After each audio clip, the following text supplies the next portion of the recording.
Doctor Baba Saheb Ambedkar open university.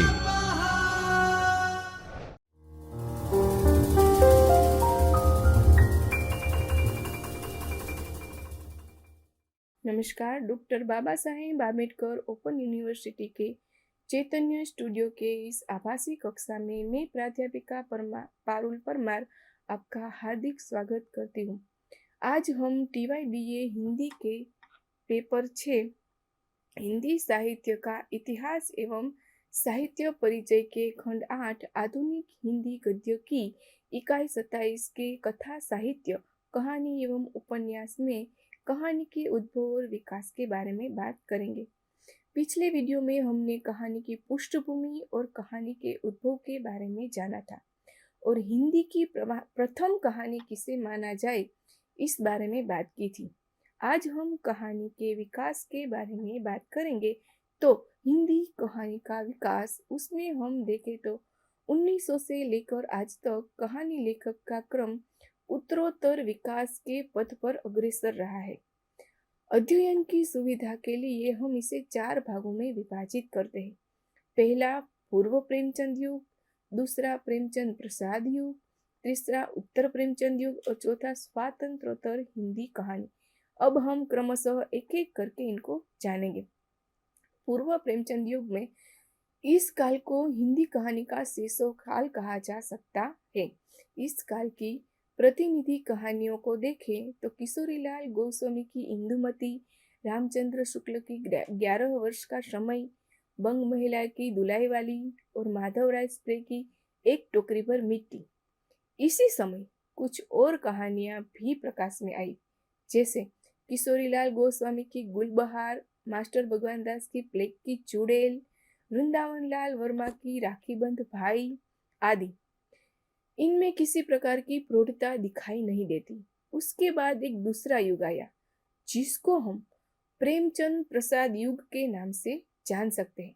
उसमें हम कह सकते हैं कि पुरानी कथा कहानियां घटना वैचित्र के द्वारा मनोरंजन तो कर देती थी, किंतु शिक्षित जनता को प्रभावित नहीं कर पाती थी।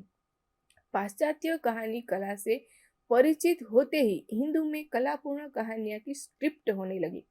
सौभाग्य की बात है कि अपने प्रारंभिक काल में ही कहानी को प्रेमचंद और प्रसाद जैसी 2 ऐसी रचना शक्तियां मिली जिन्होंने हिंदी कहानी में एक युगांतकारी परिवर्तन किया। इन दोनों रचना शक्तियों का क्षेत्र अलग था।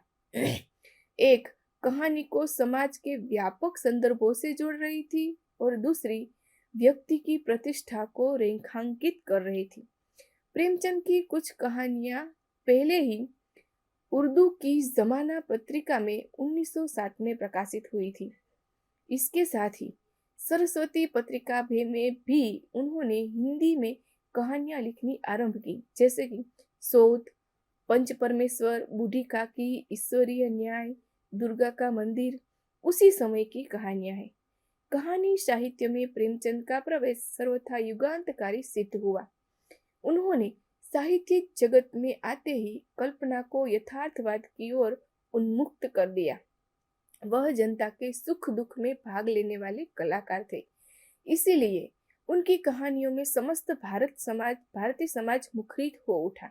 स्वाधीनता की लड़ाई, संयुक्त परिवार में विघटन, जातीय किसानों की समस्याएं, अछूतोद्धार, विधवा समस्या, औद्योगिकरण, सांप्रदायिक द्वेष, सामाजिक रूढ़ियां, धर्म, जाति और परंपरा से संबंधित अनेक विषय उनकी कहानियों में आकार लेने लगे। उन्होंने लगभग 300 कहानियां लिखी, जिनमें से प्रमुख कहानियां मानसरोवर के 8 भागों में संकलित है, जिसमें बड़े घर की बेटी, शतरंज के खिलाड़ी, उसकी रात, ठाकुर का कुआं और कफन जैसी प्रसिद्ध कहानियां हैं। सन 1911 में जयशंकर प्रसाद की ग्रंथि कहानी इंदु नामक पत्रिका में प्रकाशित हुई। इससे हिंदी कहानी में एक महत्वपूर्ण मोड़ आया। प्रसाद मूलतः कवि थे, अतः उन कहानियों में छायावाद की मूल्य प्रवृत्ति, वैयक्तिकता की सूक्ष्म प्रतिच्छाया दिखाई देनी। अधिकांश कहानियों में वैयक्तिक सुख दुख, वैयक्तिक द्वंद्व का चित्रण मिलता है। आकाशदीप, पुरस्कार, मछुआ, ममता आदि इसी प्रकार की कहानियां हैं। प्रतिध्वनि, आकाशदीप, आंधी, इंद्रजाल प्रसाद की कहानियों के संकलन है। इस काल के अन्य कहानी लेखकों में देखे तो चंद्रधर शर्मा गुलेरी, इन्होंने 3 कहानियां लिखी, सुखमय जीवन, बुद्धू का कांटा और उसने कहा था। इनका नाम केवल एक कहानी उसने कहा था से ही हिंदी के इतिहास में अमर रहेगा। विशंभरनाथ शर्मा कौशिक और सुदर्शन प्रेमचंद परंपरा के ही कहानीकार हैं। इन्होंने प्रेमचंद की भांति ही अपने आसपास से कहानियों के विषय चुने। कौशिक की ताई और सुदर्शन की हार की जीत प्रसिद्ध कहानियां हैं। इसी काल में राधा कृष्ण दास और विनोद शंकर व्यास ने प्रसाद की तरह भाव प्रधान कहानियां लिखी। चतुरसेन शास्त्री ने विभिन्न युगों के ऐतिहासिक प्रसंगों पर आधारित अनेक मार्मिक कहानियों की रचना की। उग्र ने परंपरा से हटकर विद्रोह का स्वर मुखरित किया। वृंदावन लाल वर्मा ने प्रमुखतः ऐतिहासिक कहानियां लिखी। इस युग के अन्य प्रमुख कहानीकार हैं भगवती प्रसाद वाजपेयी, राहुल सांकृत्यायन, सुभद्रा कुमारी चौहान, उषा प्रियमवदा, देवी मित्रा आदि। कहानी के विकास की दृष्टि से इस युग अत्यंत महत्वपूर्ण रहा। प्रसाद और प्रेमचंद की रचना प्रक्रिया ने हिंदी कथा साहित्य में 2 निश्चित धाराओं को स्वरूप दिया, व्यक्ति और समाज। आगे चलकर प्रसाद की इस व्यक्तिवादी चिंतन धारा को जैनेन्द्र, इलाचंद्र जोशी और अज्ञेय ने, और प्रेमचंद की समाजवादी चिंतन धारा को यशपाल, भीष्म साहनी, ज्ञान रंजन और अमरकांत ने आगे बढ़ाया। उसके बाद हम देखें उत्तर प्रेमचंद युग। तो उपन्यास का विकास पढ़ते हुए अपने यह जाना कि इस युग में 2 प्रमुख प्रवृत्तियों ने संपूर्ण साहित्य को प्रभावित किया, वो है मनोवैज्ञानिक और समाजवादी यथार्थवाद। इनके प्रेरक थे फ्रॉयड एवं कार्ल मार्क्स। हिंदी कहानी पर भी इन दोनों चिंतकों का विशेष प्रभाव दिखाई देता है। प्रेमचंद और प्रसाद के बाद हिंदी कहानी को नया आयाम देने वालों में जैनेन्द्र का नाम प्रमुख है। उन्होंने कथा वस्तु को सामाजिक धरातल से उठाकर व्यक्तिगत और मनोवैज्ञानिक भूमिका पर प्रतिष्ठित किया। खेल, अपना अपना भाग्य, नीलम देश की राजकन्या, पाजेब आदि में जैनेन्द्र ने व्यक्ति मन की शंकाओं, प्रश्नों तथा आंतरिक गुत्थियों को अंकित किया है। इसके अतिरिक्त अधिकांश कहानियों का मुख्य विषय नारी है। यह नारी पतिव्रत्य की 4 दीवारी से बाहर निकलकर मुक्ति की सांस लेना चाहती है, जिसमें जाह्नवी, रत्नप्रभा, प्रतिभा, 2 सहेलियां, प्रेमिला, मान रक्षा आदि की गणना इसी संदर्भ में रेखांकित की जा सकती है। अज्ञेय प्रेमचंद परवर्ती कथा साहित्य के प्रमुख कहानीकार है। उन्होंने अपनी कहानियों में व्यक्ति चरित्र को प्रधानता दी है। उनकी यह धारणा है कि व्यक्ति को नैतिक निर्णय की क्षमता से संपन्न करके ही समाज का नैतिक धरातल ऊंचा किया जा सकता है। अतः व्यक्ति स्वातंत्र्य आवश्यक है। वह समाज का अध्ययन व्यक्ति के माध्यम से करते हैं और समाज की गली सड़ी खोखली मान्यताओं के बदले व्यक्ति के भीतर स्थित इतर मान्यताओं को प्रतिष्ठित करने की चेष्टा करते हैं। इनके चिंतन पर देशी और विदेशी चिंतकों का प्रभाव है। यदि केवल उनके कहानी संबंधी चिंतन पर दृष्टि करके केंद्रित की जाए तो वह पश्चिमी दार्शनिक ज्यों-पाल सार्थ के अस्तित्ववादी चिंतन से प्रभावित दिखाई देते हैं। अज्ञेय का प्रथम कहानी संग्रह त्रिपथगा 1931 में प्रकाशित हुआ था। रोज उनकी प्रसिद्ध कहानी है। इस व्यक्तिवादी धारा के साथ ही इस समय यशपाल ने अपने कथा साहित्य के माध्यम से समाज में फैली सब प्रकार की कुरूपताओं का पर्दाफाश किया। उनके कथ्य का क्षेत्र इतना व्यापक रहा कि समाज की कोई भी विकृति उनकी आंखों से ओझल नहीं हुई। उनकी दृष्टि मार्क्सवादी थी, अतः उनका लक्ष्य एक ही रहा, सामाजिक वैषम्य का उद्घाटन करना। इनके कहानी संग्रहों पिंजड़े की उड़ान, वो दुनिया, ज्ञानदान, तर्क का तूफान, भस्मावृत, चिंगारी, अभिशप्त, फूलों का कुर्ता, उत्तमी की माँ, सच बोलने की भूल और तुमने क्यों कहा था मैं सुंदर हूँ आदि उल्लेखनीय है। मकरिल, वो दुनिया, गंडेरी, पराया, मुख, करवा का व्रत उनकी प्रसिद्ध कहानियां हैं। इनमें समस्या कोई भी हो, नारी के शोषण की या पुरुष के शासन की, वर्ग वैमनस्य की या आर्थिक विषमता की, धर्म संबंधी मिथ्या विश्वासों की या समाज में फैले भ्रष्टाचार की, पात्र उनकी विचारधारा के अनुरूप स्वरूप लेते रहे। इस प्रकार प्रत्येक कहानी में उनका समाजवादी चिंतन ही प्रमुख रहा है। इस समाजवादी परंपरा पर आगे चलकर राहुल सांकृत्यायन, रांगे राघव, नागार्जुन ने सशक्त कहानियां लिखी। विष्णु प्रभाकर और उपेंद्रनाथ अस्क ने भी इसी समय कहानी के क्षेत्र में अपना नाम स्थापित किया। इनके पात्र मध्यम वर्ग और निम्न वर्ग से संबंधित है। विष्णु प्रभाकर की धरती अब भी घूम रही है और उपेंद्रनाथ अस्क की डाची दोनों कहानियां हिंदी कथा साहित्य की चर्चित कहानियां हैं। इनकी कहानियों में व्यक्ति एवं समाज दोनों ही प्रमुख रहे। सामाजिक एवं पारिवारिक जीवन को प्रश्रय देने वाले कहानीकारों में चंद्रगुप्त विद्यालंकार, भगवती प्रसाद वाजपेयी, भगवती चरण वर्मा आदि के नाम महत्वपूर्ण है। ऐतिहासिक परंपरा की कहानियों में वृंदावन लाल वर्मा प्रमुख है। उन्होंने ऐतिहासिकता को ध्यान में रखकर कहानियां लिखी। इस प्रकार हम देख सकते हैं कि इस युग में हिंदी कहानी अपने विकास की प्रारंभिक अवस्थाओं को पार करते हुए वहां पहुंच गई जहां से उसके श्रेष्ठ रूप के दर्शन होने लगते हैं और उसके बाद एक नए युग की शुरुआत होती है। वो है स्वातंत्रोत्तर हिंदी कहानी, यानी कि स्वतंत्रता के बाद की कहानी।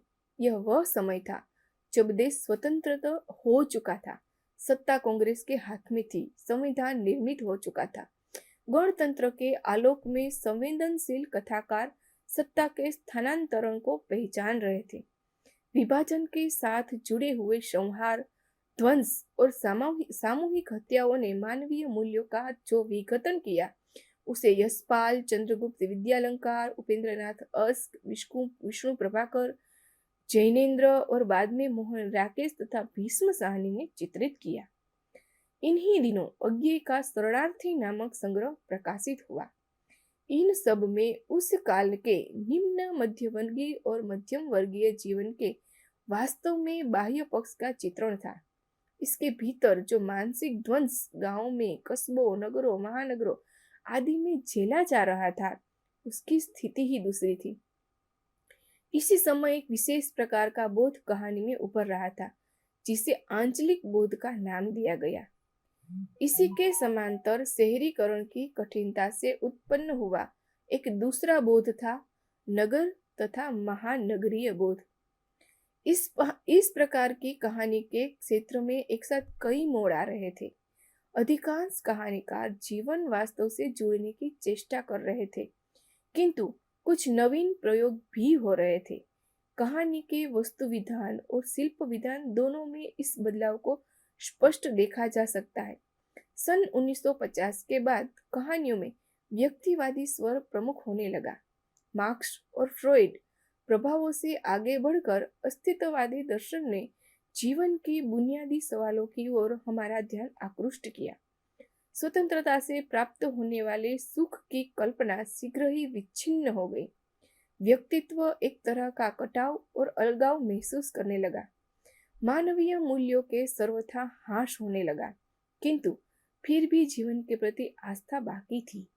अज्ञेय ने मुख्यतः व्यक्ति के आत्म संघर्ष तथा व्यक्ति और परिवेश के संघर्ष का चित्रण किया। रोज, पहाड़ का धीरज, हिली बोन की बतखें कहानियां नए यथार्थ पर आधारित है। उन्होंने बिंबों, प्रतीकों और नाटकीय स्थितियों के चित्रण द्वारा कहानियों को अर्थ के विभिन्न स्तर दिए।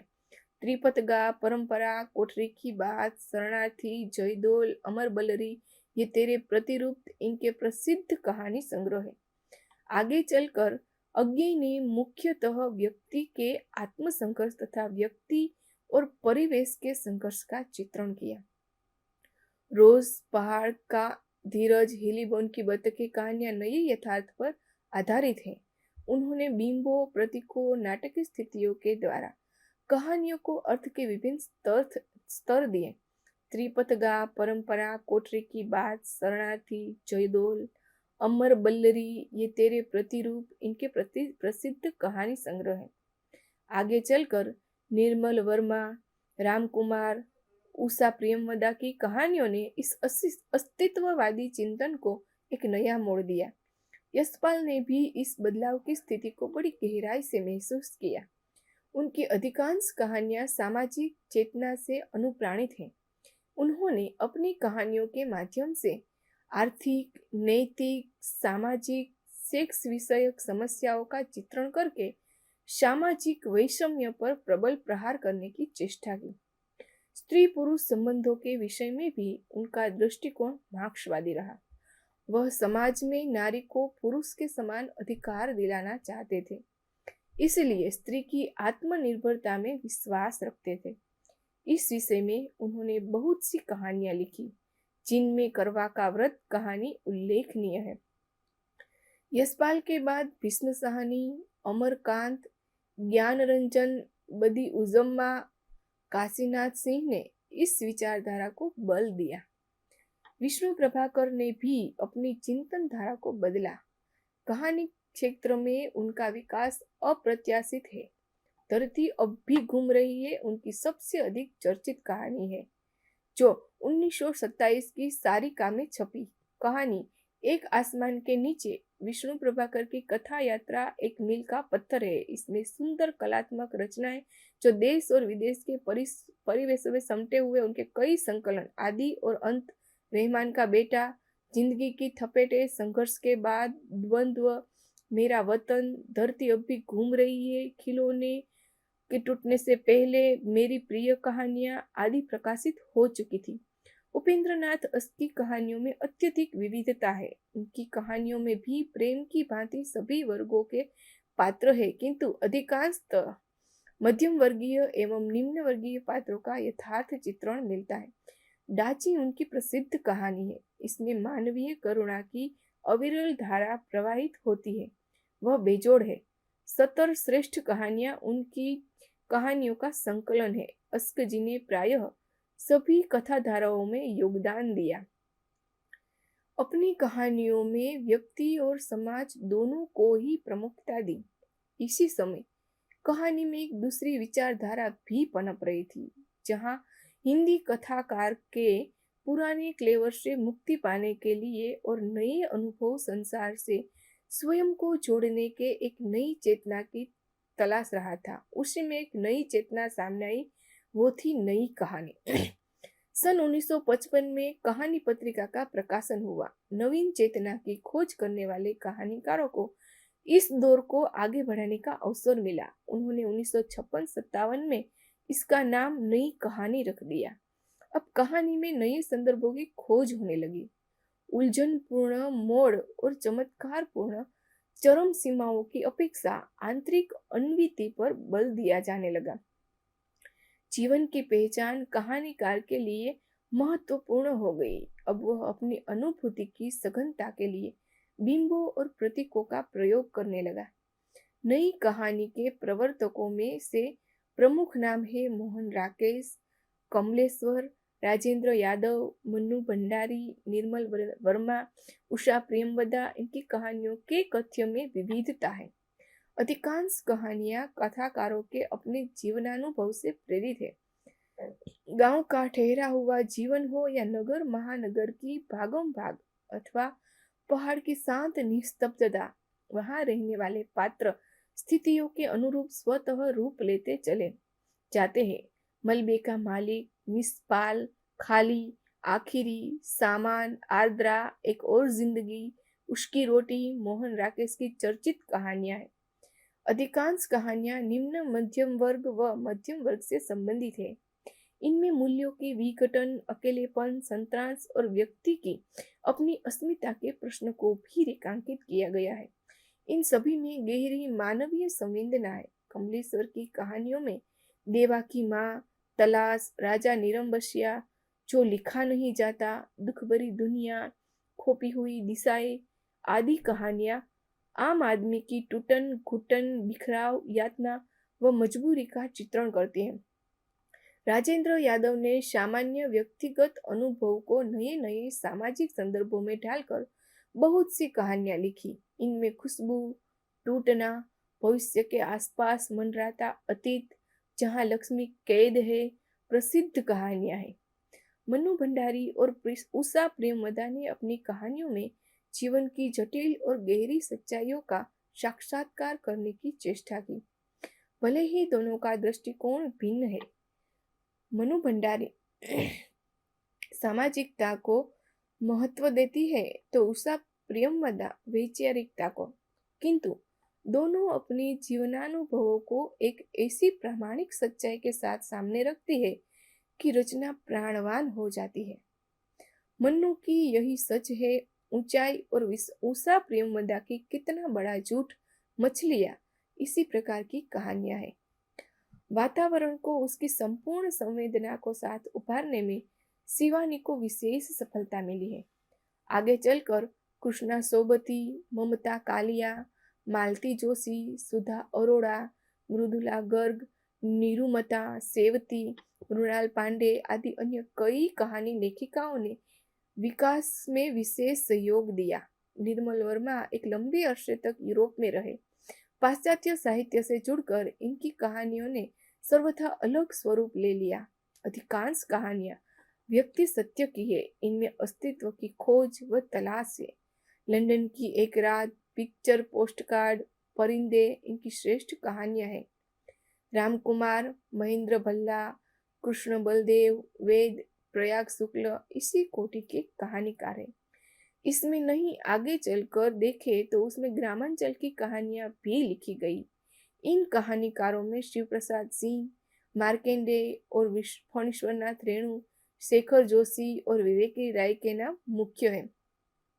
इनकी कहानियों में जो गांव की मिट्टी की सौंधी महक और गांव के लोगों का जीवन देखने को मिलता है वह अपूर्व है। रेणु की तीसरी कसम और शेखर जोशी की कोशिका कटवार अत्यंत प्रभावपूर्ण कहानियां हैं। रांगे राघव, शैलेश मटियानी, मधुकर गंगाधर, सानी आदि कहानीकारों ने इस परंपरा को आगे बढ़ाया। इस प्रकार कहानी को कितने ही मोड़ों से गुजरना पड़ा। इसीलिए समय समय पर उसे नए नामों से भी संबोधित किया जाता रहा, जैसे नई कहानी, समांतर कहानी, अकहानी, सचेतन कहानी, अचेतन कहानी, सक्रिय कहानी आदि। आज कहानी के क्षेत्र में रूप विषयक पुरानी धारणाएं टूट चुकी है। केवल जीवन यथार्थ की अभिव्यक्ति ही महत्वपूर्ण है। कहानी अब बिंबों और प्रतीकों से भी मुक्त हो चुकी है। कहानी के समुचित विकास में पत्र पत्रिकाओं का योगदान भी महत्वपूर्ण है। इस तरह कहानी आज उच्च शिखर पर आ गई है। तो आज हम यहाँ कहानी के उद्भव और विकास की बात को पूर्ण करते हुए प्रथम कहानी, विविध युगों में कहानी का विकास आदि को देखा और समझा। आज इसको पूर्ण करते हुए फिर नए वीडियो में नए विषय के साथ हम मिलेंगे। तब तक के लिए धन्यवाद। स्वाध्यायः परमं तपः।